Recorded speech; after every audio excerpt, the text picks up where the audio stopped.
Okay.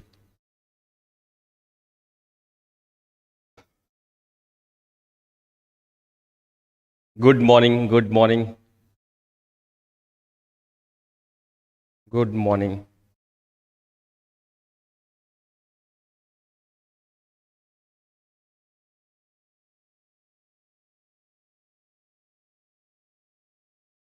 Good morning Sagar Rai, Shashthi Maurya, Dubey ji, Amit.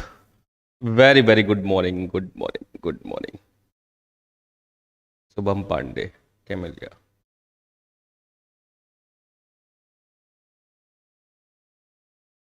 Good morning, good morning, good morning, good morning.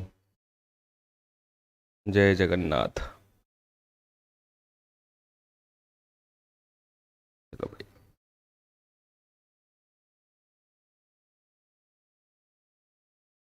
आ गए।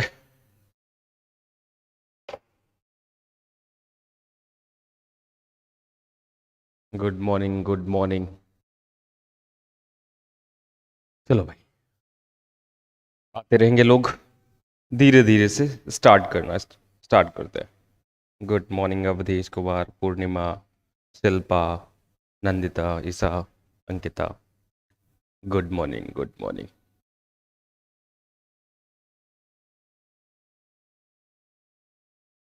चलो भाई, कल गेट का रिजल्ट आ गया, बहुत सारे लोगों का क्वालिफाई हो गया है ना, और कुछ लोगों का थोड़े बहुत नंबर से रुक गया। अब जिनका क्वालिफाई हुआ या रुक गया, अब दोनों लोगों को डीबीटी तो देना ही है। डीबीटी देना है और सीएसआईआर देना है। इनकी तैयारी हो चुकी है, अच्छी बात है। वो आगे प्रैक्टिस के लिए जाएंगे, और प्रैक्टिस के लिए सबसे अच्छा प्लेटफॉर्म टीपीपी, जहां पर 130 यूनिट टेस्ट, हर एक यूनिट से 10 यूनिट टेस्ट मिलेंगे, और उसके साथ साथ 15 फुल लेंथ टेस्ट। और इन सभी टेस्ट के साथ जैसे ही आपने सबमिट किया उसके तुरंत बाद रिस्पॉन्स शीट जनरेट होती है, और उसी के साथ वीडियो सोल्यूशन अपलोडेड होते हैं। और अगर आपको दिक्कत है, आपकी प्रॉब्लम है, आपने क्वेश्चन किया और उसके बाद गलत हो गया, और तुम्हें लग रहा है तुम्हारा क्वेश्चन सही था, पता नहीं क्यों गलत हो गया, या तुम कॉन्सेप्ट भूल रहे हो, तो उसके लिए तुरंत वीडियो सोल्यूशन अवेलेबल है, और उसे देखा और अपने कॉन्सेप्ट मजबूत कर लिए।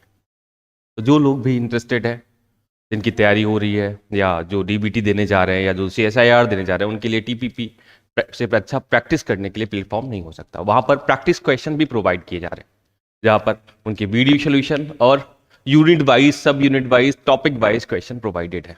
तो जो लोग भी इंटरेस्टेड है वो टीपीपी ज्वाइन कर सकते हैं। इसके साथ साथ अगर तैयारी में थोड़ी सी कमी है, या लग रहा है कि थोड़ा सा रिवाइज करना है, या लग रहा है कि थोड़ा सा एडिशनल पढ़ना है, तो वो लोग हमारा बैच भी ज्वाइन कर सकते हैं। और बैच जो किसी एसआईआर के लिए 3 मंथ के लिए लाया गया, जो 2999 में है फॉर 3 मंथ, इसमें ओसीपी रिकॉर्डेड क्लासेस 13 यूनिट की सारी प्रोवाइडेड है, और इसके साथ साथ टीपीपी भी इंक्लूडेड है। लाइव क्लासेस, रिकॉर्डेड फॉर्म में लेक्चर्स, और टीपीपी, सब कुछ 3 मंथ के लिए 2999 में प्रोवाइडेड किए जा रहे हैं। इसके साथ साथ अगर जिन्हें डीबीटी के लिए तैयारी करनी है, अभी 1 मंथ बचा है, 1 मंथ के करीब है, क्योंकि 23 अप्रैल को क्या है, डीबीटी का एग्जाम है, तो उनके लिए कितना है, जब तक एग्जाम नहीं हो रहा है तब तक के लिए पैकेज है 1500 में, जिसमें ओसीपी में क्या, recorded classes as well as जो लाइव क्लासेस हैं वो भी अटेंड कर सकते हैं, और टीपीपी इसमें मिलेगा।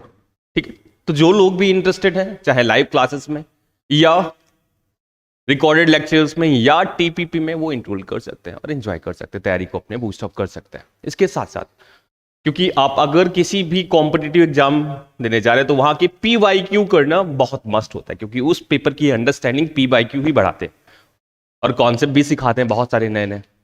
तो पीवाईक्यू करना बहुत जरूरी होता है, और 10 साल की पीवाईक्यू करना जरूरी होता है। तो सभी, चाहे डीबीटी हो, चाहे सीएसआईआर हो, चाहे डीबीटी हो, चाहे, ठीक है, तो इन सभी के क्या, पीवाईक्यू 10 साल से ज्यादा पीवाईक्यू अपलोडेड है विद वीडियो सोल्यूशन, सभी के रिकॉर्डेड फॉर्म में। पहले खुद कोशिश करो, और उसके बाद ना हो पाए तो वीडियो सोल्यूशन देखो। तो जो लोग भी इंटरेस्टेड हैं, जो जिन्हें प्रैक्टिस करनी, जिन्हें पीवाईक्यू लगाने, जिन्हें लेक्चर्स देखने हैं, वो लोग ज्वाइन कर सकते हैं और इस फैसिलिटी का फायदा उठा सकते हैं। अब इससे कम फी में और क्या ही मिलेगा भैया ना। 3 मंथ के लिए 3000 समथिंग फी है, जिसमें सब कुछ मिल रहा है। PYQ रिकॉर्डेड फॉर्म में lectures, live classes, practice questions with video solutions, इससे ज्यादा क्या ही चाहिए भाई। चलो भाई, good morning, good morning, good morning, very very good morning, good morning. अब गेट का रिजल्ट आ गया है। अब केवल एक मोटो, DVT CSIR, अब कोई और नहीं। जो लोग गेट 2024 की तैयारी करना चाह रहे हैं, चाहे वो EY हो, चाहे एक्सेल हो, चाहे BT हो, वो लोग बैच ज्वाइन कर सकते हैं या TPP ज्वाइन कर सकते हैं फॉर 1 ईयर। अगर हम बैच की बात करें तो इसमें अभी रिकॉर्डेड फॉर्म में लेक्चर अवेलेबल है, और जैसे ही अप्रैल में क्लासेस लाइव स्टार्ट होंगी तो लाइव सकते हैं। इसके साथ साथ TPP भी इंक्लूडेड है इसी में। तो जो लोग भी इंटरेस्टेड हैं गेट 2024 के लिए, जिन्हें 2024 की तैयारी करनी है, ये अभी उनके लिए परफेक्ट टाइम है। पूरा 1 साल मिल रहा है समथिंग, है ना, 11 महीने के करीब मिल रहा है, और इस ड्यूरेशन में तैयारी बहुत अच्छे से की जा सकती है। तो गेट का बैच भी रन होने जा रहा है, जिसकी फी है 11,999। तो जो लोग भी इंटरेस्टेड है वो ज्वाइन कर सकते हैं।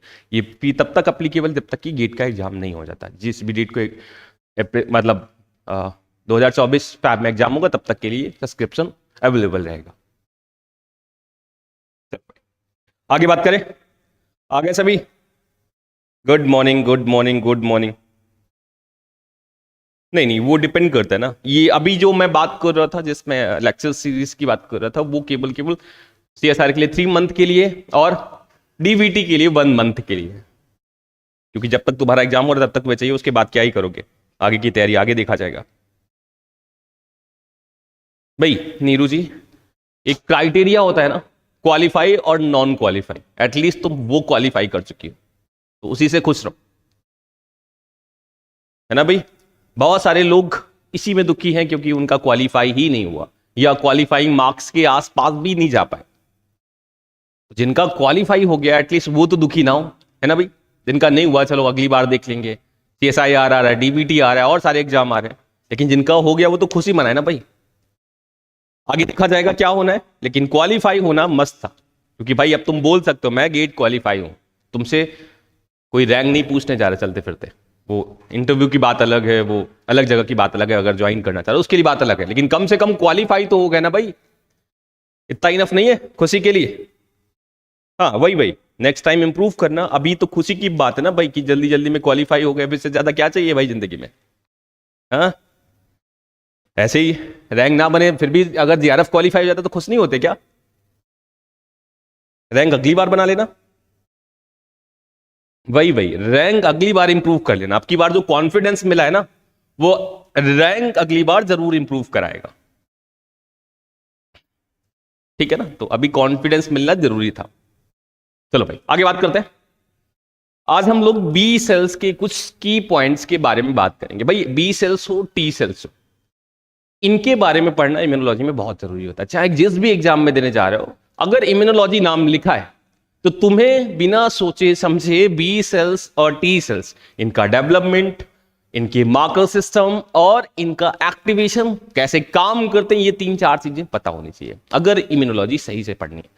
तो मैंने कल T सेल्स के बारे में बात की थी, कैसे मैच्योर होती है, कुछ की पॉइंट्स के बारे में, और कैसे फंक्शन परफॉर्म करती, कैसे रिकॉग्नाइज करती सेल्फ और नॉन सेल्फ के बीच में, वो हमने कल बात की थी। और जब भी, जैसे मैंने कल बताया भी था कि अगर हम B सेल्स की बात करें तो वो मल्टीपल फैक्टर से, या 2 तरह से एक्टिवेट होती बेसिकली। कौन कौन से? एक में वो T सेल्स का यूज करती है, दूसरे में विदाउट T सेल्स एक्टिवेट हो जाती है। तो नॉर्मली अगर हमारी बॉडी में कोई एंटीजन जा रहा है, एंटीजन आया, तुम कहीं घूमने गए और तुमने एंटीजन खा लिया या ब्लड स्ट्रीम में आ गया, कैसे भी आ गया तुम्हारी बॉडी में, तो पहला काम क्या होता है, अगर वो बैक्टीरिया था या सेल से बाहर सर्वाइव करने वाला एंटीजन था, तो तुम्हारी एपीसीज जाती हैं, उसे इनगल्फ करती हैं। उसे इनगल्फ किया, तुम लोगों को पता होगा तुम्हारी बॉडी में कितनी एपीसीज होती हैं, बी सेल्स, डेंड्रियाटिक सेल्स और मैक्रोफाजेस, ये 3 एपीसीज हैं। और इन्हीं में से एक ने जाके क्या किया, उस एंटीजन को इनगल्फ किया। इनगल्फ करने के बाद उसे लाइसोसोम के पास ले गया, उसका स्वागत किया अच्छे से, तोड़ा फोड़ा और छोटे छोटे पार्टिकल्स में बना दिया। इसके बाद MHC2 से उसे सेल मेम्ब्रेन पर रिप्रेजेंट कराते हैं। और इसके बाद काम आता है TH सेल्स का, TS सेल्स आएगा और इस MHC2 से बाइंडेड एंटीजन से इंटरेक्ट करता है। और TH सेल्स जैसे ही इंटरेक्ट करता है, वो 3 तरह की इंटरेक्शन शो करता है, तब एक्टिवेट होता है। पहला TCR MHC, दूसरा कोरिसेप्टर जो पाए जा रहे थे CD28 और कोस्टोमोलिटी जो मॉलिक्यूल्स है और 8086 का, और इसके साथ साथ ऑटोक्राइन और पैराकाइन सिग्नलिंग के थ्रू एक्टिवेट हो जाता है। और इसके बाद वो क्या करता है, वहां बुलाता है बी सेल्स को। अब बी सेल्स आएगी और टीएल सेल्स बी सेल्स को एक्टिवेट कराएगा। तो पहला एपीसी से एक्टिवेट हुई, एपीसी ने खाया, टी सेल्स एक्टिवेट हुई, टी सेल्स ने बी सेल्स को एक्टिवेट किया। बी सेल्स के पास दो फेट, पहला या तो वो एंटीबॉडी बनाने चली जाएगी जिसे हम प्लाज्मा सेल्स बोलते हैं, या तो वो ऐसे फेट में कन्वर्ट हो जाएगी जो एंटीबॉडी बनाने वाले फेज है जिसे हम प्लाज्मा सेल्स बोलते हैं, या फिर वो लॉन्ग टर्म मेमोरी बना देगी ताकि अगली बार या सेकेंडरी एक्सपोजर हो, टर्सरी एक्सपोजर हो, क्वाटरनरी एक्सपोजर हो, तब ये काम आए। और दूसरा प्लाज्मा सेल्स बना देना ताकि उस टाइम जो एंटीजन आया उसको भी तो बाहर करना है ना भाई, उसे रखना थोड़ी ना है। तो ये दो फेट होते हैं। ये कौन डिसाइड करवाता है, टीएस सेल्स डिसाइड करवाता है। टीएस सेल्स को कौन एक्टिवेट कराता है, एपीसीज एक्टिवेट कराते हैं। तो बेसिकली ऐसे ही काम हो रहा होता है तुम्हारे इम्यून सिस्टम में, ठीक है, ये बात समझ आ रही है। और जब एंटीबॉडी बनती है तो एंटीबॉडी एंटीजन से बाइंड करेगा, डिफरेंट टाइप की सेल्स को एक्टिवेट करा के उन पे बम छुड़वाती है, उन्हें मारती है, धीरे धीरे करके मारना स्टार्ट कर देती है ना भाई।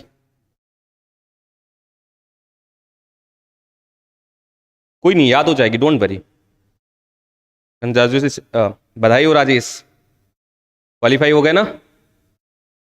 हाँ भाई,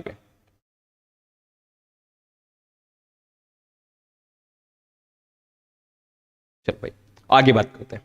तो इतना काम पहले होता है बी सेल्स के एक्टिवेशन, लेकिन बी सेल्स पहले बनानी भी तो है हमें। तो तुम लोगों को पता होगा कि बी सेल्स क्या है। बी सेल्स एक लिम्फोइड सेल्स, ठीक है। लिम्फोइड का मतलब हमारे जो एचएससीज होते हैं उनके पास दो फेट होते हैं, माइलॉइड और लिम्फोइड। तो जो बी सेल्स का फॉर्मेशन है वो लिम्फोइड से होता है। बी सेल्स के साथ साथ टी सेल्स और एनके सेल्स का फॉर्मेशन भी लिम्फोइड से ही हो रहा होता है।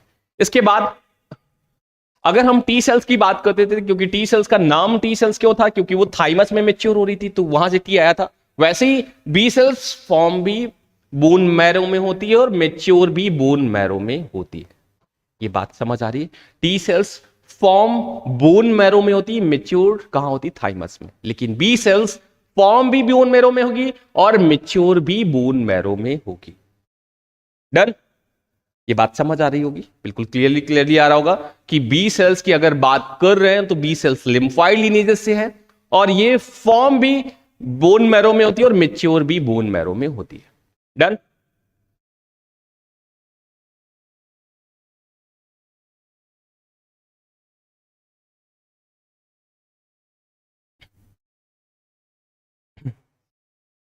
ठीक। इसके बाद अगला स्टेप, मल्टीपल टाइम क्वेश्चन बना हुआ कि अब बी सेल्स जो डिफरेंट लाइफ स्टेजेस हैं उस स्टेजेस में कहां कहां बन रही होती है। तो तुम लोगों को पता होगा कि जब बेबी डेवलप हो रहा होता है उस दौरान पहले प्लेसेंटा में बनता है, फिर योक सैक में आता है, ठीक है।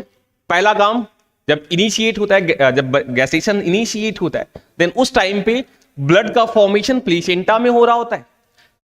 जैसे ही आगे बढ़ेंगे क्या देखने को मिलेगा? योक सैक, इसके बाद फीटल लीवर और 7 मंथ के बाद बोन मैरो में शिफ्ट हो जाता है। ये सीरीज याद रखना, सीरीज याद रहेगी। योक सैक, फीटल लीवर और bone marrow. Immature bone marrow बोलते, बाद में मैच्योर बोलते, उससे कोई मतलब है नहीं। तुम्हें बोन मैरो याद रखनी है, ठीक है। इमेच्योर के बाद ही मैच्योर आती, इतनी बात तो समझ आती है। जैसे तो पहले तुम लोग इमेच्योर हुआ करते थे, अब थोड़ा थोड़ा मैच्योर हो रहे हो। तो वैसे ही बोन मैरो भी होती है, इनिशिएट होती जब बच्चा बन रहा होता है, गैस्टेशन पीरियड में होता है, तो इमेच्योर फॉर्म में होती, लेकिन बनाना स्टार्ट कर देती। लेकिन जैसे ही वो उसकी डिलीवरी होती है, वो बाहर आता है, वो धीरे धीरे डेवलप होता है, वो मैच्योर फॉर्म में कन्वर्ट होती है और वहां पर ही ब्लड बनता रहता है। अब तुम लोगों को इतना पता ही होगा कि बोन मैरो कहां पाई जाती है? सभी बोन की ज्वाइंट्स पे पाई जाती है। और इनिशियली क्या देखने को मिलता है? बड़ी बोन्स पे धीरे धीरे से ब्लड बनना बंद हो जाता है और छोटी बोन ही केवल कुछ टाइम बाद, या 21 साल बाद, या 28 साल बाद, या 30 साल बाद क्या करती हैं? केवल छोटी बोन्स ही ब्लड का फॉर्मेशन करती हैं। जैसे कि अगर हम बात कर रहे हैं 40 साल के समथिंग की, तो उस टाइम जैसे जैसे हम बूढ़े होते चले जाते हैं वैसे वैसे हमें क्या देखने को मिलता है? केवल हमारी बॉडी में स्पाइनल बोन के पास ही ब्लड बनना होता है, बाकी सब जगह ब्लड बनना बंद हो जाता है। इतनी बात तो पता होगी ना भाई कि पहले इनिशियल स्टेज में सारी बोन की ज्वाइंट्स पे ब्लड का फॉर्मेशन होता है, लेकिन जैसे जैसे हम आगे बढ़ते हैं वैसे वैसे क्या देखने को मिलता है, बड़ी बोन्स के ज्वाइंट्स पे ब्लड बनना बंद हो जाता है और छोटी बोन्स पर ही केवल ब्लड बनना स्टार्ट हो जाता है। और इसी टाइम ड्यूरेशन में अगर तुमने फैट डिपॉजिट कर लिया और उस ज्वाइंट पे चला गया, ज्वाइंट पे फैट डिपॉजिट होना स्टार्ट हो जाता है, देन इनिशियल स्टेज में भी क्या देखने को मिलता है कि ब्लड का फॉर्मेशन मिनिमाइज हो जाता है, ब्लड का फॉर्मेशन कम हो जाता है। जैसे जैसे फैट डिपॉजिट होगा ज्वाइंट्स के पास, वैसे वैसे ब्लड बनना बंद हो जाता है। तीन फॉर्मेशन पता होनी चाहिए तुम्हें। Done. Good morning, good morning. कोई बात नहीं, कोई बात नहीं। आज एक्सपेक्टेड था भाई, आज गेट का रिजल्ट आया, बहुत सारे लोग तो खुशियां मना रहे होंगे, बहुत सारे लोग गम मना रहे होंगे और बहुत सारे लोग न्यूट्रल बैठे होंगे। उन्हें ना समझ आ रहा हो खुशी मनाए, ना समझ आ रहा हो गम मनाए, क्योंकि रैंक वो देख रहे हैं और एक तरफ क्वालिफाई देख रहे हैं, है ना भाई। तो आज तीन स्टेज वाले बच्चे होंगे आज, है ना। एक बहुत खुशियां मनाने वाले, एक बहुत रोने वाले और दूसरे न्यूट्रल स्टेज वाले। तो आज एक्सपेक्टेड था।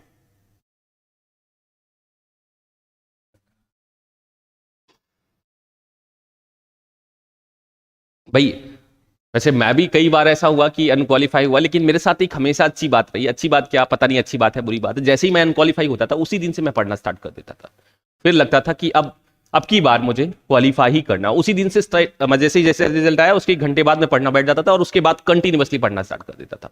तो जो लोग ये काम करते ना भाई, क्योंकि कुछ लोग ऐसे होते हैं जो 15-20 दिन तक रोएंगे, सिंपैथी गेन करते हैं लोगों से, भाई मेरा नहीं हुआ, मेरा नहीं हुआ। इससे क्या ही होने वाला भाई तुम्हारा, कुछ हो सकता है क्या इससे? नहीं ना, बस सिंपैथी मिल जाएगी। सामने वाला बस इतना ही बोल सकता है कि हो जाएगा, डोंट वरी, हो जाएगा, परेशान मत हो। इसके लिए टाइम बर्बाद करना क्या, है ना भाई। तो जिनका नहीं हुआ उनके लिए तो सबसे परफेक्ट टाइम है कि भाई अब की बार करना ही करना है और कोई ऑप्शन है नहीं, है ना।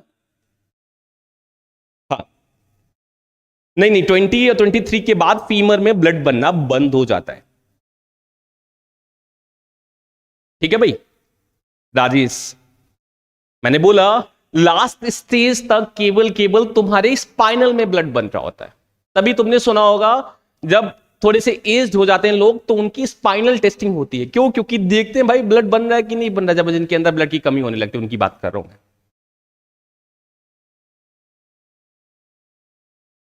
ठीक है भाई, इतनी बात समझ आ रही है ना, कोई दिक्कत तो नहीं है?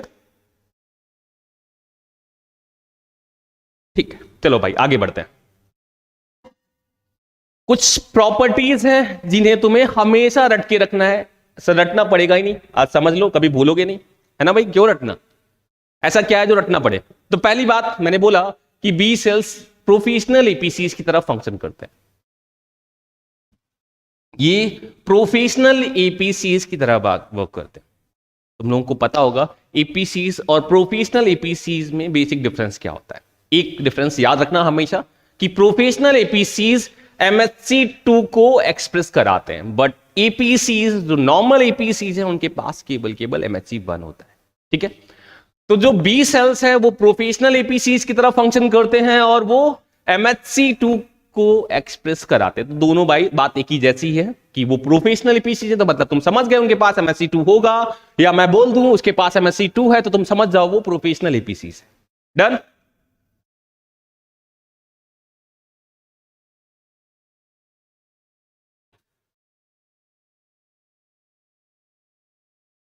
वर्टिब्रा, होल वर्टिब्रा की बात कर रहा हूं, ठीक है।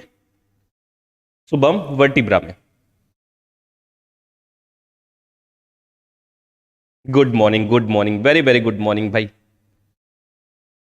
तो केवल वर्टिब्रा की बात करो, ठीक है। तो यहां बात समझ आ रही होगी। इसके साथ साथ ये बहुत बार का क्वेश्चन है, CSIR का हो, यूपीएचएससी एग्जाम में हो, किसी भी एग्जाम में हो, कि बी सेल्स के ऊपर कौन सा सरफेस मार्कर पाया जाता है? तो CD19 पाया जाता है। ये एक तरह का कोर रिसेप्टर है, आगे बात कर रहे हैं इस पे। लेकिन सरफेस मार्कर अगर तुम्हें बी सेल्स मैच्योर देखनी है तो तुम्हें क्या देखना है? CD19 के अगेंस्ट एंटीबॉडी बना के तुम रिकॉग्नाइज कर सकते हो कि इसमें ब्लड बी सेल्स पाई जा रही है या नहीं पाई जा रही है। अगर तुमने कोई एंटीबॉडी बनाई जो CD19 से बाइंड करती है और उसका अगर हम फ्लोरोसेंस से देख रहे हैं तो बेसिकली हमें देखने को मिल जाएगी कि उस सोल्यूशन में या उस जहां पर तुम देख रहे हो वहां बी सेल्स है या नहीं है। तो एक यूनिक प्रॉपर्टी है किसकी? B cells. जो सरफेस मार्कर है वो CD19 है। इसके ऊपर दो एंटीबॉडी पाई जाती हैं, केवल दो ही पाई जा सकती हैं, IgM एंड IgD। बाकी सिक्रीटेड फॉर्म में होती हैं। केवल मेम्ब्रेन में अगर बात करें तो मेम्ब्रेन पर इनिशियली IgM और उसके बाद IgD हो सकती है। इमेच्योर स्टेज में IgM और जैसे ही थोड़ा थोड़ा मेच्योर होगी वैसे वैसे आईजीएम के साथ आईजीडी दोनों। ठीक है? नहीं राजेश, होते तो बहुत सारे हैं, बात नहीं समझे तुम मेरी, होते तो बहुत सारे हैं, मैं उनकी बात नहीं कर रहा हूं, मैं बोल रहा हूं यूनिक प्रॉपर्टी। यूनिक प्रॉपर्टी का मतलब समझते हो ना? क्यों भाई? हाँ, तुम्हारे घर में तुम्हारा गेट बीटी हो गया, तुम्हें यूनिक बना दिया ना उसने? तुम्हारी फैमिली में किसी के पास गेट बीटी है क्या? क्यों राजेश? है? क्यों भाई? ये तुम्हारी यूनिकनेस है ना, लेकिन तुम्हारा जो मास्टर्स था, तुम्हारा जो ग्रेजुएशन था, वो मल्टीपल लोगों को मिल जाएगा। तो तुम्हारे पास ग्रेजुएशन भी है, मास्टर्स भी है, 12th भी है, 10th भी है, लेकिन वो तुम्हें यूनिक नहीं बनाता। यूनिक क्या बनाता? जो तुम्हारे पास केवल केवल तुम्हारे पास है, बाकी किसी के पास नहीं है। तो ये बात कर रहा हूं मैं यहां पर। डन? ठीक है? ये एडॉप्टिव इम्यूनिटी का पार्ट है और बी सेल्स ही मेमोरी और प्लाज्मा सेल्स में कन्वर्ट होती है। Good morning, good morning, good morning, very very good morning. बात समझ आई? बात समझ आई? बात समझ आ गई? तो ये 6 प्रॉपर्टीज हमेशा याद रखोगे, कोई बात नहीं, भूलोगे नहीं, मुझे पता है तुम्हारे सामने लाइनें आएंगी, तुम भूलोगे नहीं, है याद रहेंगी। चलो आगे बात करते हैं। ये कुछ मार्कर्स हैं या कुछ रिसेप्टर्स हैं जो मुझे लगता है कि कब ना पूछ दे तुमसे कि भाई ये कहां पर पाया जाता है और क्या काम करता है। तो याद रखना, सीधे सीधे से मैं थोड़ा थोड़ा सा इन्हें मतलब डिवाइड कर रहा हूं सीधे से इन्हें किसमें। अगर हम CR2 CD19 टापा 1 की बात करें तो ये तीनों क्या है? को रिसेप्टर है।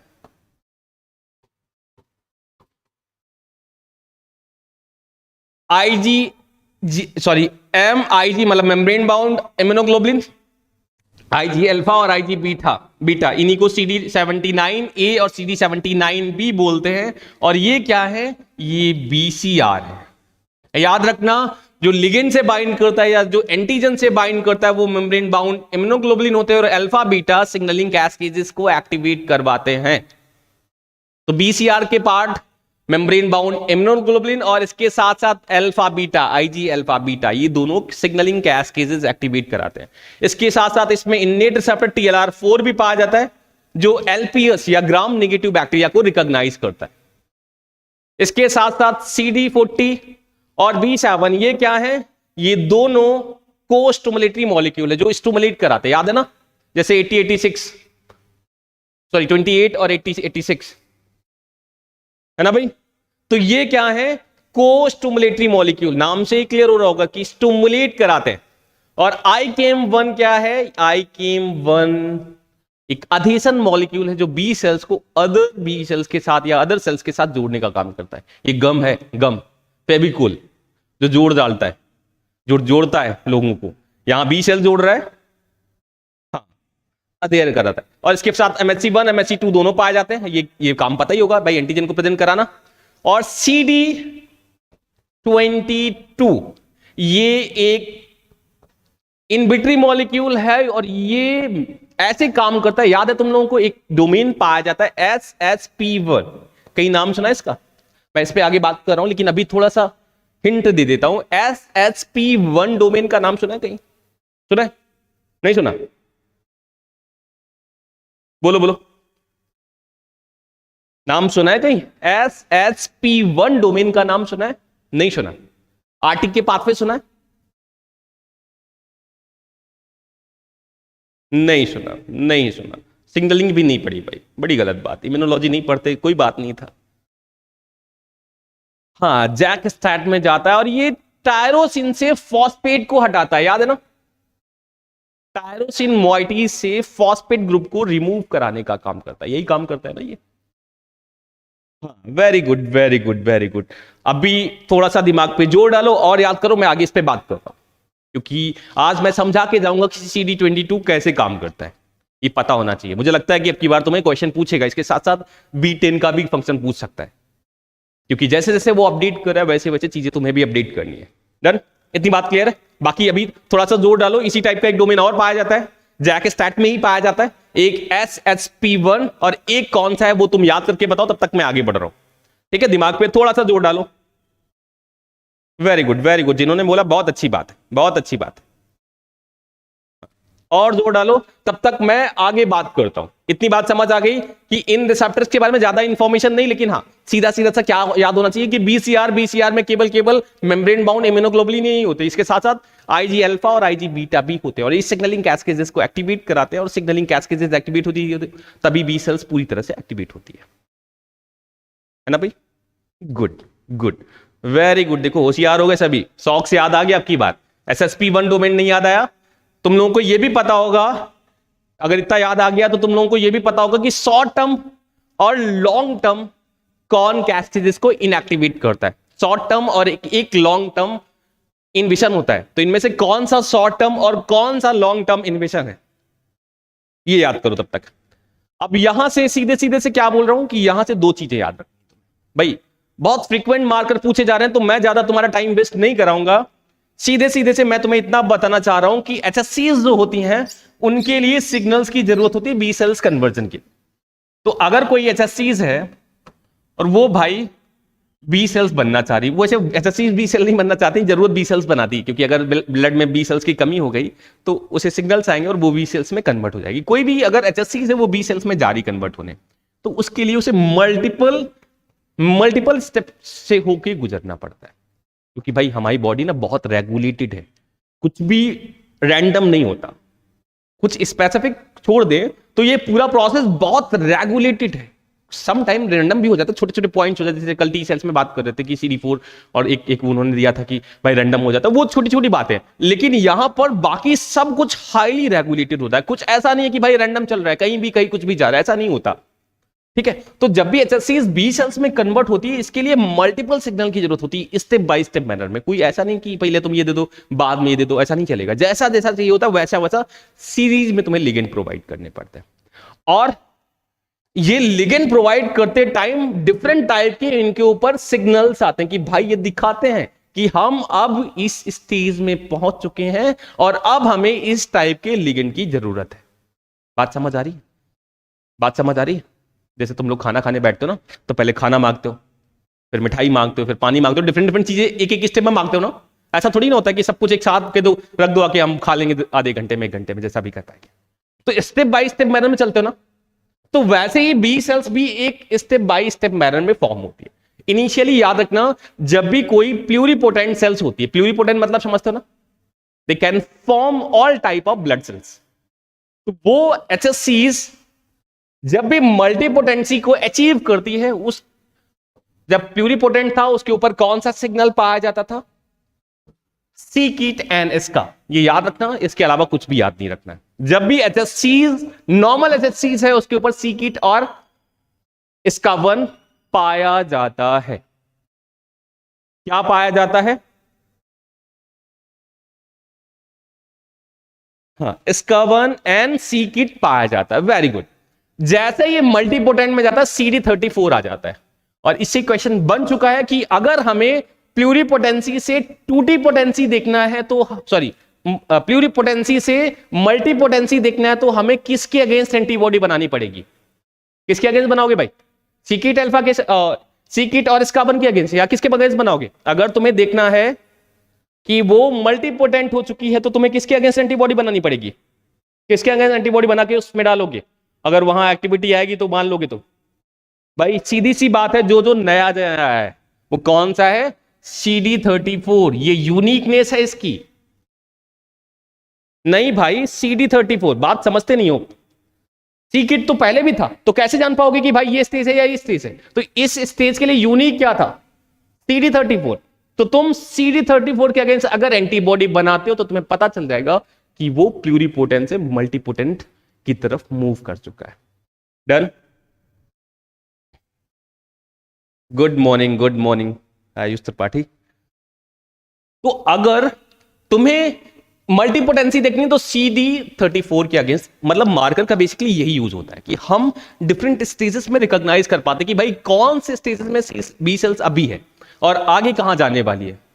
ये बात समझ आ गई होगी। बाकी कुछ नहीं याद करना है। बाकी जो तुम्हें याद करना है, एक FLT मार्कर है, FLT3 मार्कर है, वो बेसिकली लिम्फॉइड प्राइम्ड होने के बाद आता है, लेकिन ज्यादा याद नहीं करना, भूल जाओगे, मुझे पता है भूल जाओगे। तो तुम्हें और क्या याद करना है? जैसे ही लिम्फॉइड कॉमन लिम्फॉइड में बन जाएगी, C-KIT अल्फा इसका 1 खत्म हो जाएंगे और इंटरल्यूकिन 7R और RAG1 RAG2 TDT आ जाएंगे। RAG1 RAG2 TDT के बारे में पता है तुम लोगों को? एक यूनिक प्रॉपर्टी याद रखना, ये लिम्फोइड स्पेसिफिक होते हैं, ये केवल लिम्फोइड में ही पाए जाते हैं। डन।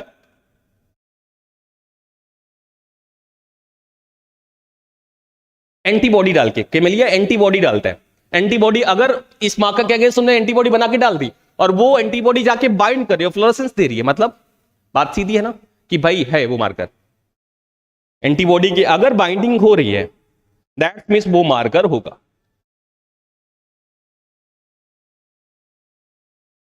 इतनी बात समझ आ गई? तो इससे ज्यादा याद करने की जरूरत नहीं मुझे लगता है कि कॉमन लिम्फोइड बनने के बाद RAG1 RAG2 TDT के मार्कर्स या TDT फॉर्म हो जाते हैं। At the same time interleukin 7R का भी रिसेप्टर आ जाता है ताकि इंटरल्यूकिन 7R से बाइंड कर पाए। डन। इतनी बात समझ आ गई होगी, होप सभी को ये बात समझ आ गई होगी। ज्यादा कुछ याद नहीं करना, मैंने 2 मार्कर 3 मार्कर के बारे में बताया कि भाई इसका याद रखना सीकिट इसका 1, और जैसे ही इसमें आएगा तो उसके ऊपर रैग और इंटरल्यूकिन R आ जाएगा और ये दोनों कम हो जाएंगे। बाकी याद रहे ना याद रहे काम चल सकता है, लेकिन ये दोनों याद होने चाहिए। बुक एक 1 and only 1 कौन सी? क्यूबी। सम टाइम मैं थोड़ा सा पार्ट जेनबे इम्यूनोलॉजी से भी लाता हूं, लेकिन क्यूबी बेटर है। 7th एडिशन और 8th एडिशन दोनों मिली जुली, कभी कभी 5th एडिशन भी चला जाता हूं जरूरत के हिसाब से। भाई अब तुम तो मतलब अभी तुम पेज नंबर पूछोगे, फिर तुम लाइन नंबर पूछोगे, फिर तुम हमसे वर्ड पूछोगे, मतलब कुछ तो मेहनत कर लो चाचा, कुछ तो मेहनत कर लो, हैं? कुछ तो पढ़ लो, हैं? ये बढ़िया है भाई, मैं पेज नंबर बताऊं, मैं लाइन बताऊं, सीधे सीधे से हेडिंग डालना जाके ये कॉपी पेस्ट करना, वहां पर क्यूबे में तो ढूंढ के रख देगा, वहीं पर उसी पेज पे खड़ा कर देगा कि भाई देख ले ये इनका है।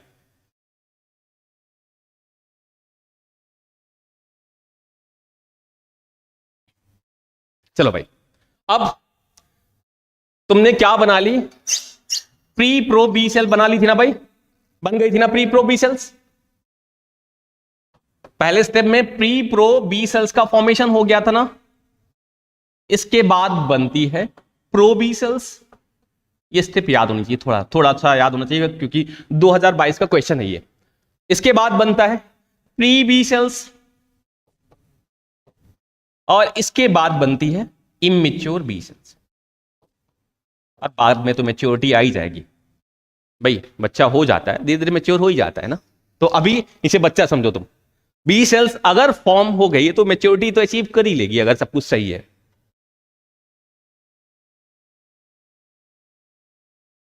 क्यों भाई? ठीक है भाई, एक साइट है लिब्स है, वहां क्यूबे 7th एडिशन डालोगे आराम से मिल जाएगा, 7th 8th सब कुछ अवेलेबल है वहां पर।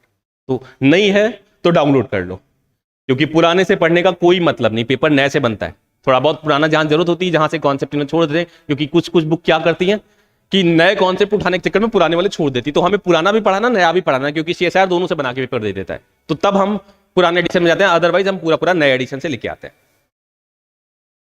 ठीक है, तो यहां पर प्री प्रो बी सेल से CXCR ligand, CXCR12 ligand pre B cells में कन्वर्ट कराता है, और यहां पर आता है interleukin 7 that will converted pre B cells, और यहां पर सेरोगेट लाइट चेन देखने के बाद इमेच्योर बी सेल्स बन जाती है। इसके लिए कोई स्पेसिफिक लिगेंड की जरूरत नहीं होती। तो यहां तुम्हें 2 लिगेंड याद रखने, कौन कौन सा?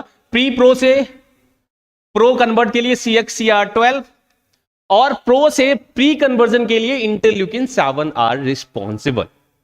डन।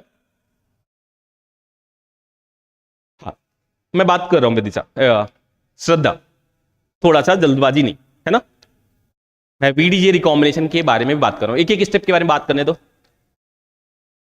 डन, इतनी बात समझ आ रही है?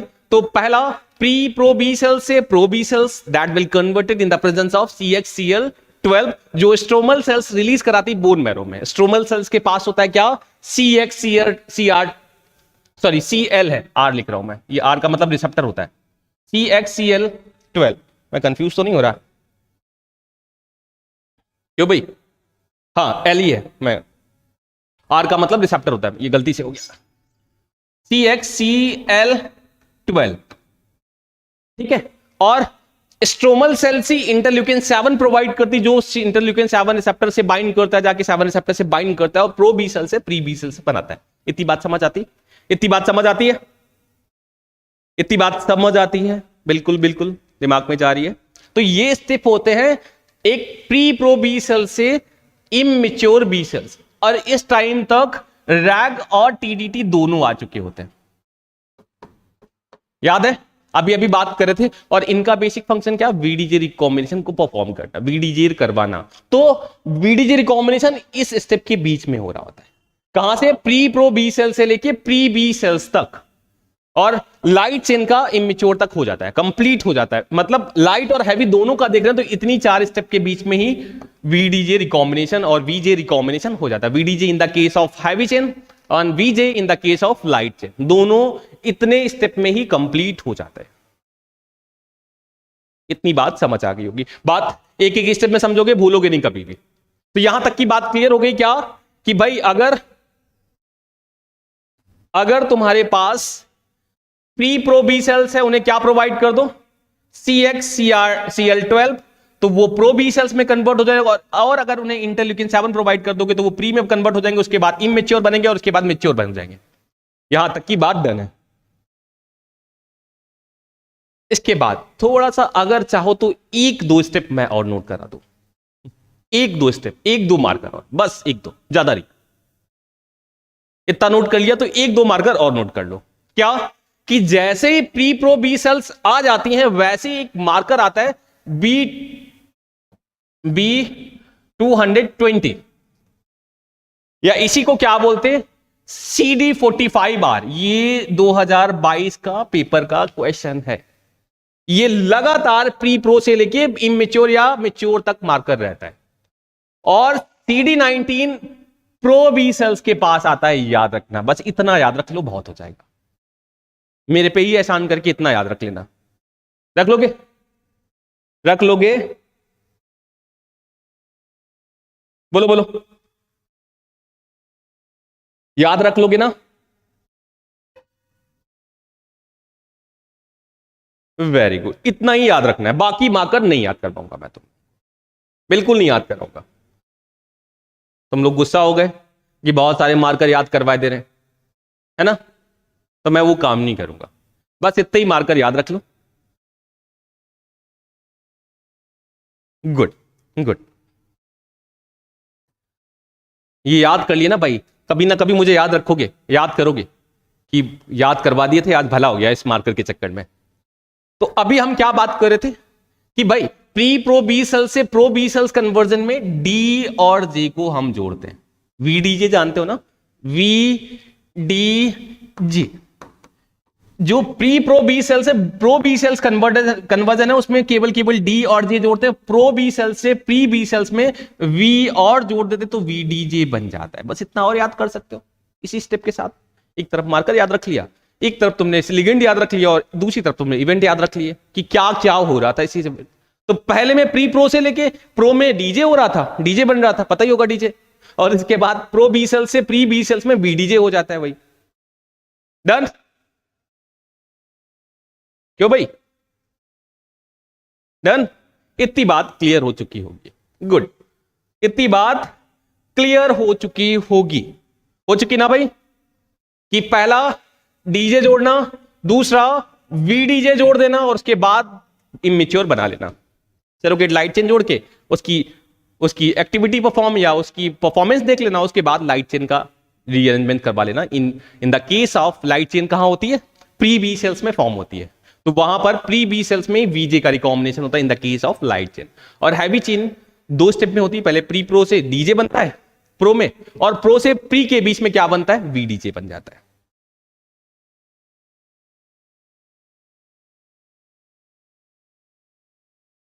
ठीक है?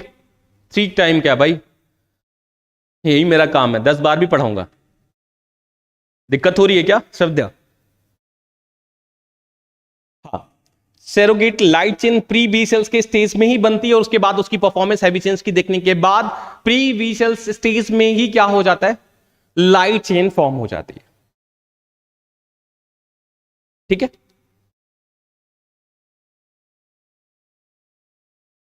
क्यों भाई?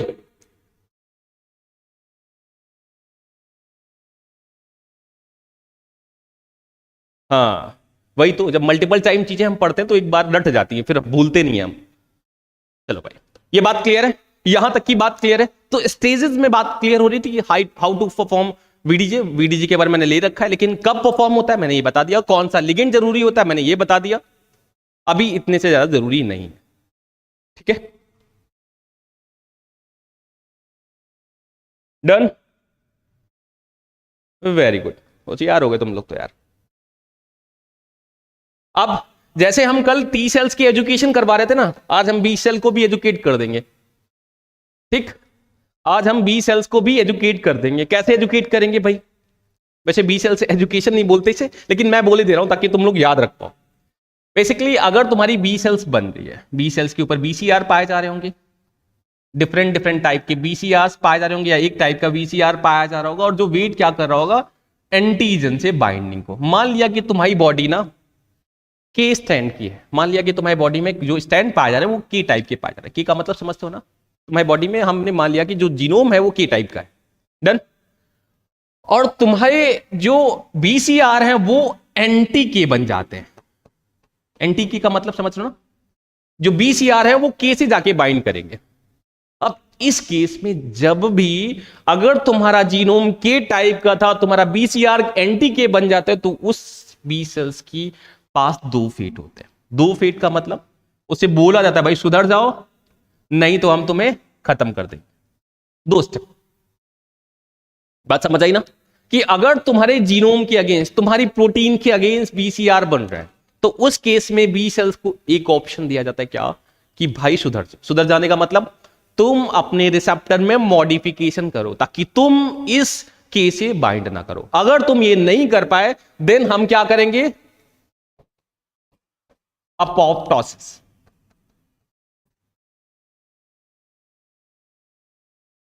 हाँ, तो या तो सुधर जाओ या मारे जाओगे, पहली बात।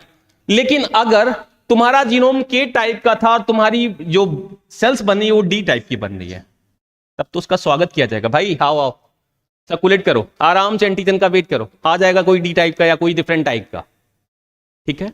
तो यही एजुकेशन है, यही एजुकेशन है बी सेल्स की। क्या?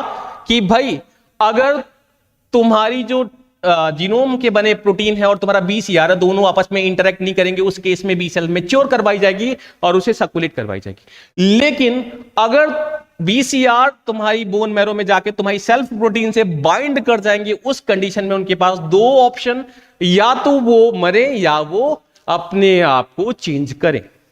दो स्टेप, डन। अरे जीनोम का टाइप बोला मैंने, जीनोम टाइप मतलब एक प्रोटीन का नाम मान लो, तुम कुछ भी मान लो उसे, के को,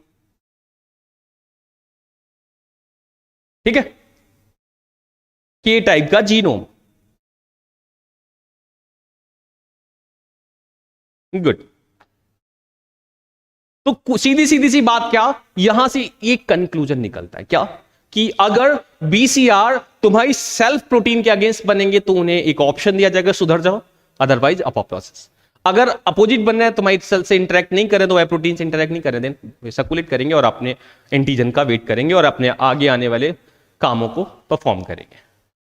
यहां से ये बात निकल आई, और इसी को क्या बोलते हैं? B cell maturation. जैसे हम टी सेल्स का एजुकेशन था, वैसे बी सेल्स का मैचुरेशन है। मैचुरेशन में हम एडिटिंग भी देखते हैं। एडिटिंग का मतलब अगर वो सेल्फ रिएक्टिव है तो उसे एडिट करना पड़ेगा, अपने आप को चेंज करना पड़ेगा, otherwise cell can't survive without editing, अगर वो सेल्फ इंटरेक्टिव है। आगे बढ़ जाऊं। इसके बाद याद रखना, यहां से ज्यादा कुछ याद रखने की जरूरत नहीं है, बस एक चीज याद रखना कि जब भी ब्लड में सर्कुलेट हो रही होती है तो दो स्टेजेस हमें बी सेल्स के देखने को मिलते हैं।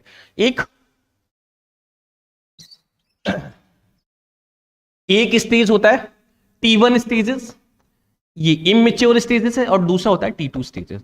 इमेच्योर की पहचानी आईजीएम ज्यादा होना और आईजीडी ना होना,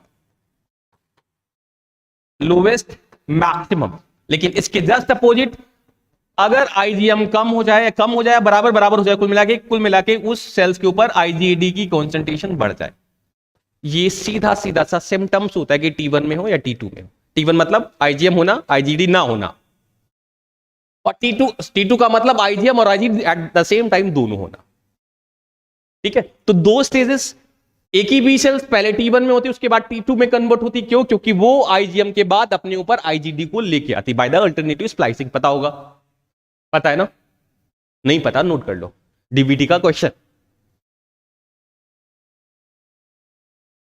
ठीक है,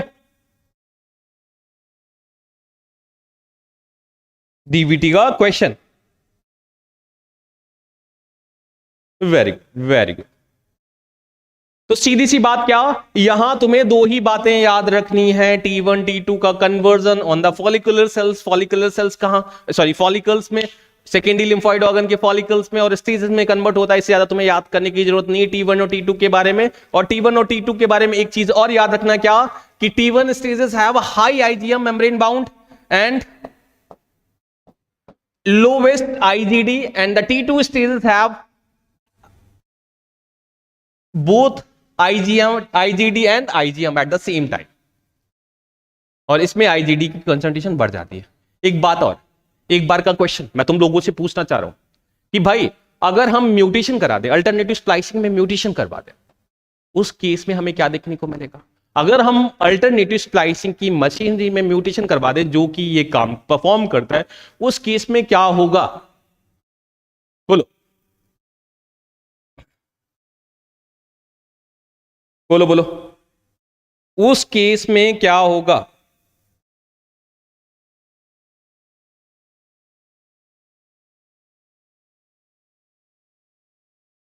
भाई सीधी सी बात है, याद रखना T1 से T2 कन्वर्जन नहीं होगा। क्यों नहीं होगा? क्योंकि वहां पर IgD नहीं बन पाएगा। नोट रखो, याद कर लो, IgM रहेगा, इमेच्योरी बनी रहेगी, T1 से T2 कन्वर्जन नहीं होगा। डन।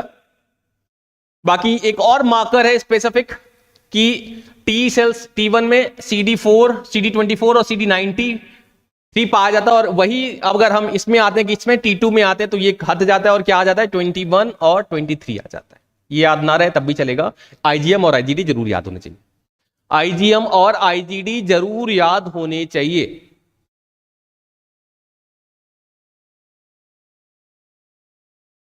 ठीक है भाई, मैंने बोला अगर अल्टरनेटिव स्प्लाइसिंग की मशीनरी में म्यूटेशन हो जाए तो उस केस में क्या देखने को मिलेगा? तो T1 से T2 कन्वर्जन नहीं होगा। क्यों? क्योंकि वहां पर IgM से IgD नहीं बनेगी और IgM सेल्स पे बढ़ जाएगी और IgD नहीं बन पाएगी, क्योंकि alternative splicing is responsible for the IgM to IgD conversion. Done.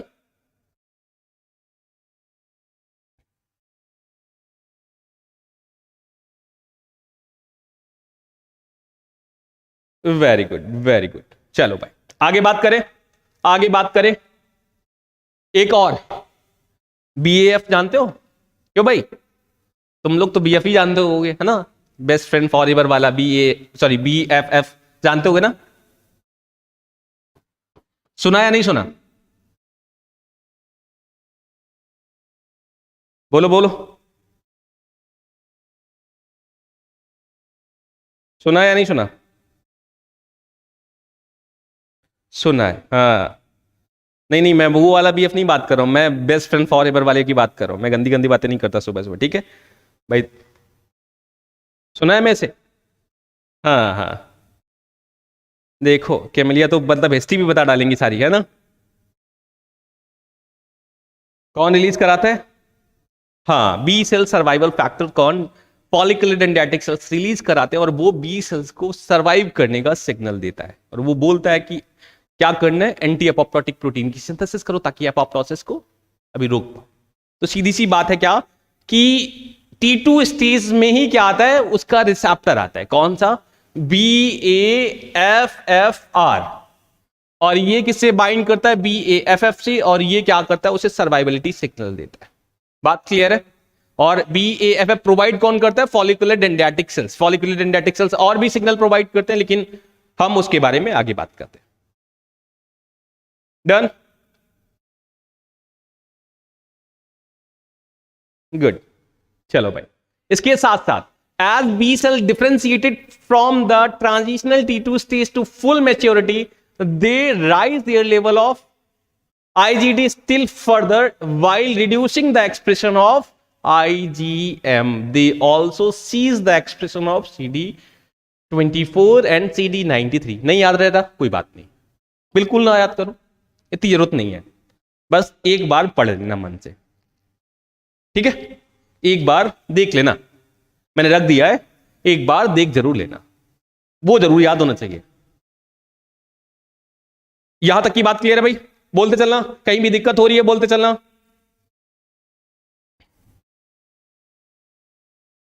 कहीं भी प्रॉब्लम हो रही है तो बोलते चलना कि भाई नहीं समझ आ रहा है, कहीं दिक्कत हो रही है तो बोलते चलना।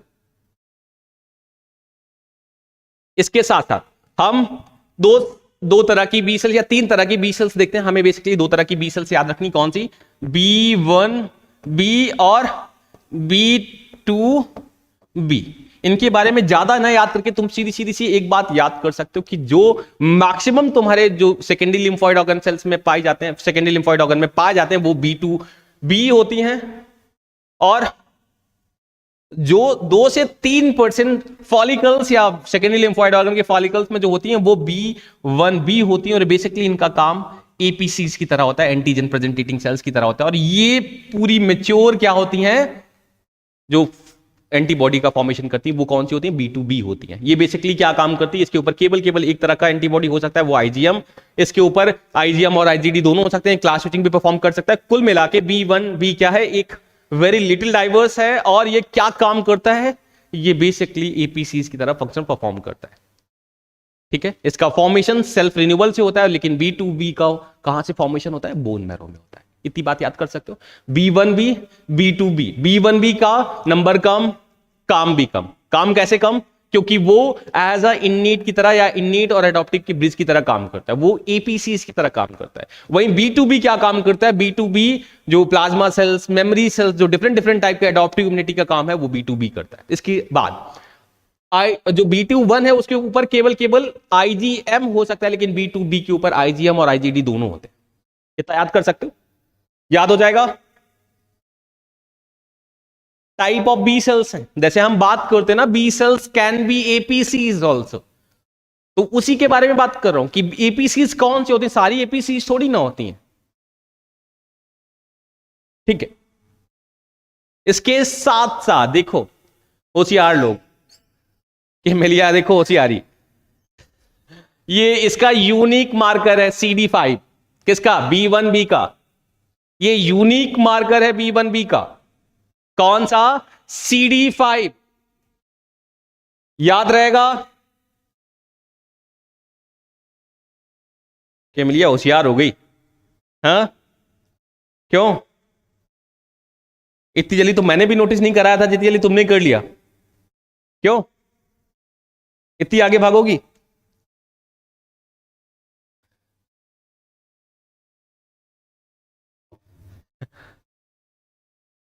चलो भाई आगे बात करते हैं। ये तुम्हें फ्रीक्वेंट क्वेश्चन 2 नंबर में कहीं भी मिल सकता है, तैयार रहो। पीपीटी तो मिल गई होगी ना तुम लोगों को? पॉइंटर की पीपीटी मिल गई होगी ना?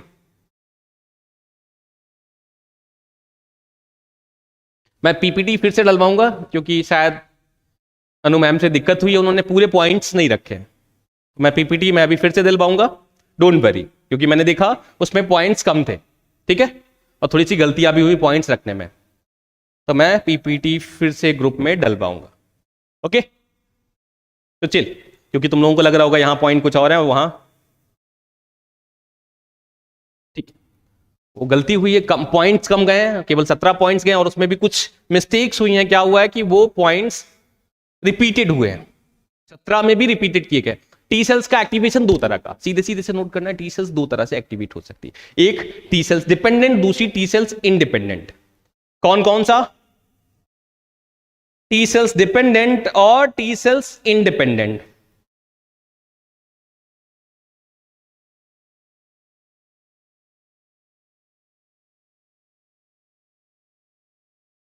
टी सेल्स डिपेंडेंट का मतलब जिसमें टी सेल्स की जरूरत पड़े। टी सेल्स की जरूरत पड़े किसमें? बी सेल्स के एक्टिवेशन में। तो याद रखना, टी सेल्स डिपेंडेंट हमेशा टीएस सेल्स की प्रेजेंस में होता है, और इसके लिए 3 सिग्नल की जरूरत होती है। पहला डायरेक्ट TCR BCR, दूसरा CD40 on B cells and CD40L on the TH cells, और इसके बाद TH सेल साइटोकाइन के थ्रू एक्टिवेट कराता। तो ओवरऑल ये कई सारे सिग्नल तुम्हें देखने को मिल जाते हैं, और इसके साथ साथ याद रखना डायरेक्टली एंटीजन BCR से भी बाइंड करना चाहिए। पहला इन दोनों की बाइंडिंग, वैसे इसे काउंट नहीं करते लेकिन फिर भी ये, फिर CD40 40L का इंटरेक्शन, इसके बाद साइटोकाइन और एंटीजन का सीधे से जाके BCR से बाइंड करना। ये सिग्नल पास होते हैं तब जाके क्या होता है, बी सेल्स एक्टिवेट होती है इन the presence of T cells, और इसे क्या बोलेंगे, या टी सेल्स डिपेंडेंट रिस्पॉन्स, जिसमें टी सेल्स की जरूरत है बी सेल्स को रिस्पॉन्स करने के। डन, सीधा सीधा सा नाम से क्लियर हो रहा होगा। बस यहां नंबर ऑफ क्या लिखना है कि कौन कौन सा सिग्नल जरूरी होता है, सीधा सीधा सा नोट करना है क्या कि बी सेल्स का एक्टिवेशन दो तरह का, टी सेल्स डिपेंडेंट और T cells independent. T cells dependent में क्या कि टी सेल्स या टीएच सेल्स जाएगा और बी सेल्स को एक्टिवेट कराएगा, और कैसे कैसे, TCR BCR interaction, CD40 40L का इंटरेक्शन, इसके बाद साइटोकाइन पैराकाइन जो आ रहा है, और यहां पर एंटीजन सीधे से जाके BCR से भी बाइंड करना चाहिए। हाँ, इंटरल्यूकिन 4 इंटरल्यूकिन 2 ये सभी ठीक है ना, पता ना क्या मिला कि इसी टाइम क्लास स्विचिंग का भी सिग्नल मिलता है, तो वो भी इंटरल्यूकिन इंक्लूडेड होते हैं। ठीक है, जो क्लास स्विचिंग वाले इंटरल्यूकिन हैं वो भी रिलीज कराए जाते हैं। दैट्स वाई मैं इंटरल्यूकिन के नाम मेंशन नहीं कर पा रहा हूं। ठीक है, मल्टीपल टाइप के इंटरल्यूकिन होते हैं, तो उसमें कंफ्यूज नहीं होना। मैं पता चला अभी लिखवा दूं 4 और 2, तुम लोग उतना ही याद करके रख लो।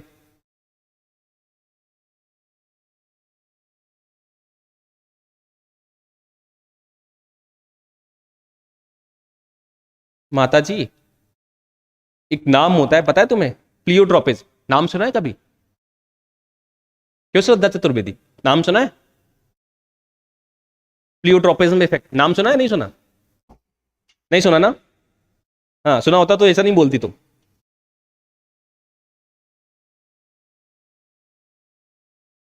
ये भी डिसाइडेड होता है तुम्हारा, सुना है ना? बस वही कि एक ligand can work multiple type of function.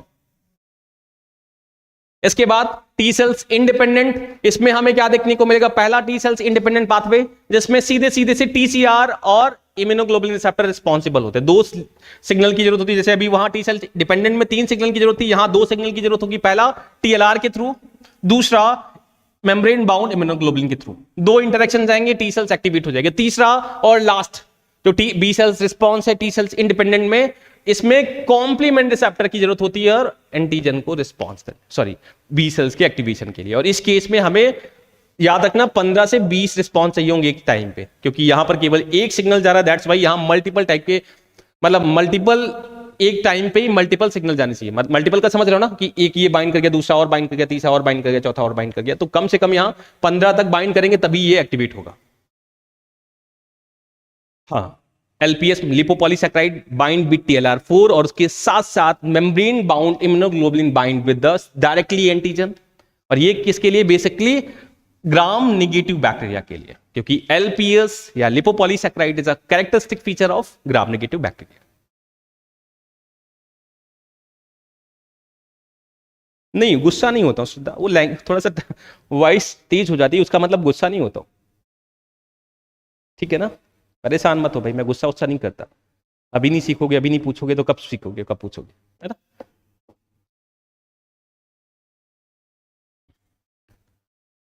मुझे बदलना पड़ेगा ना थोड़ा सा।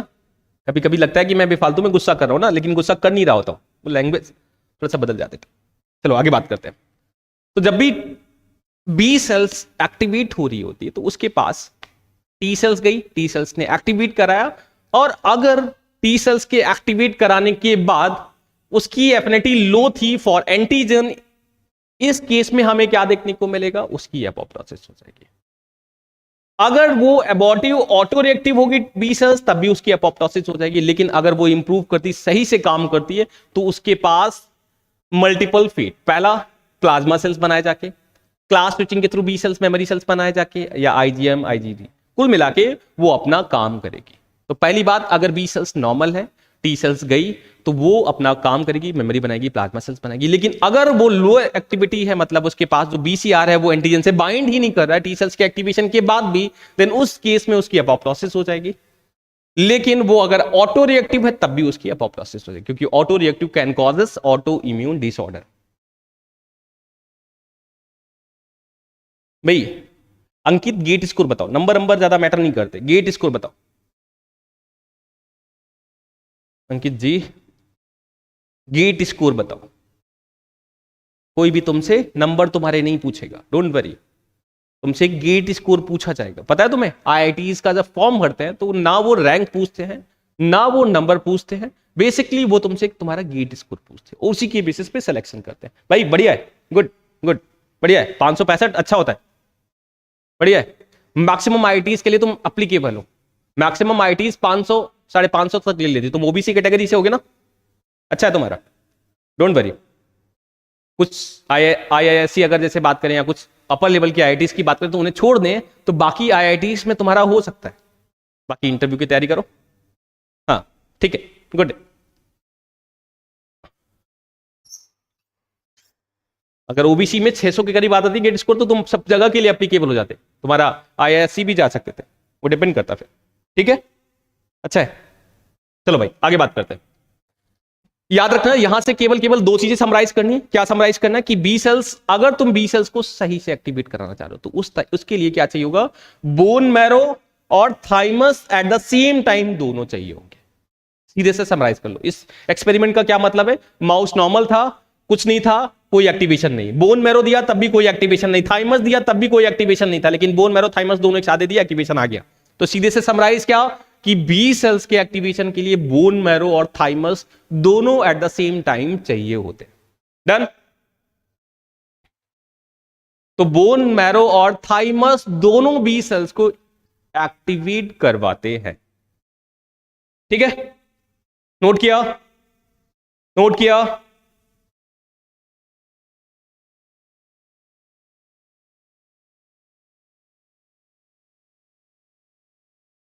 नोट कर लिया,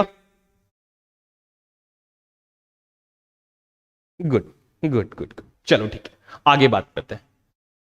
इसके बाद यहां पर प्लाज्मा सेल डिसीजन एक सिग्नल पर डिपेंड करता है, केवल उसे नोट कर लो। अगर प्लाज्मा सेल्स बनने जा रही है तो उसके लिए एक सिग्नल चाहिए होगा या एक कंपाउंड चाहिए होगा, या वो कौन सा है, BLIMP1, याद रहेगा।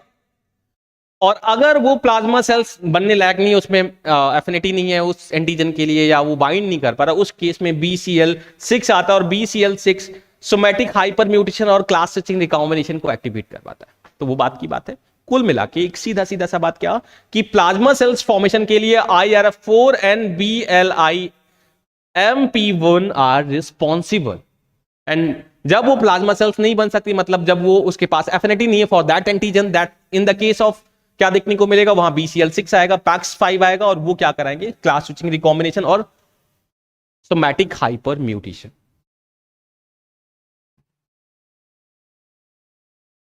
अच्छा है भाई, एटलीस्ट क्वालिफाई हो। हाँ, IRF4 एक्टिवेट्स BLIMP1 और BLIMP1 can form plasma cell. Done.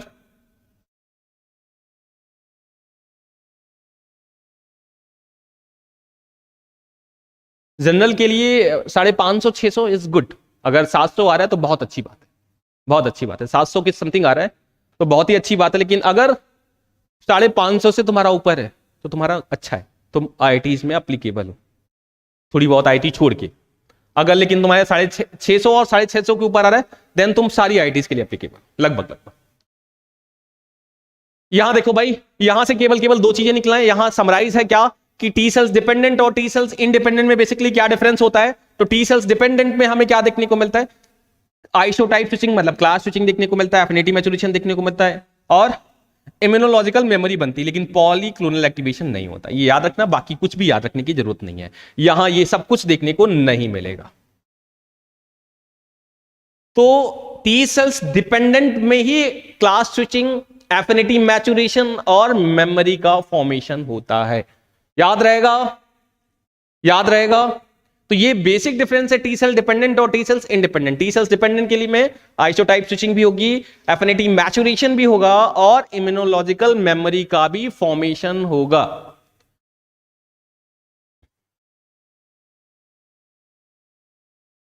ठीक है, यहां तक की बात क्लियर है, यहां तक की बात क्लियर है। अभी तक में किसी को कोई दिक्कत कहीं भी समझने में या कुछ ना समझ आ रहा हो, चीजें ओवर ओवर जा रही हो, ऊपर ऊपर जा रही हो, नहीं ना? गुड।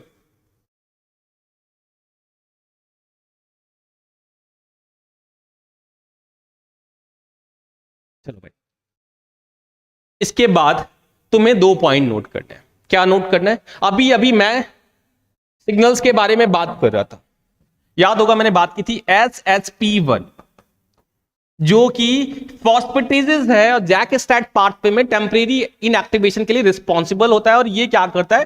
टायरोसिन से फॉस्फेट ग्रुप को हटा देता है।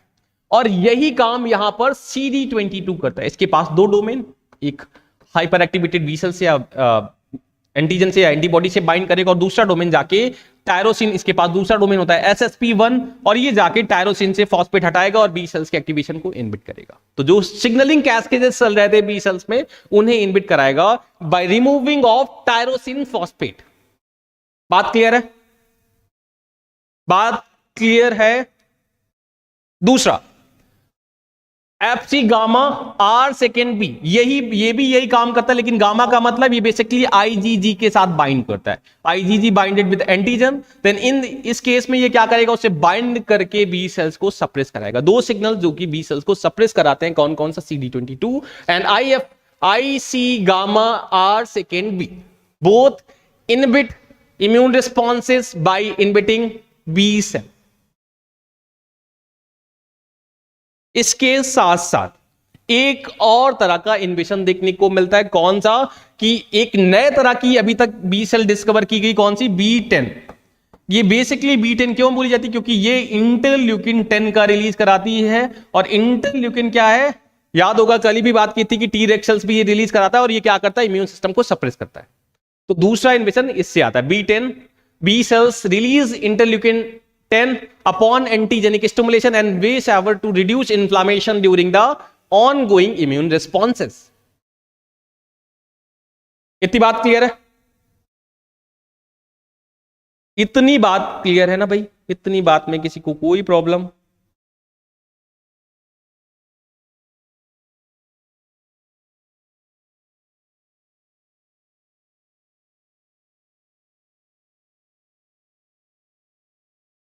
ठीक है, थैंक यू सो मच।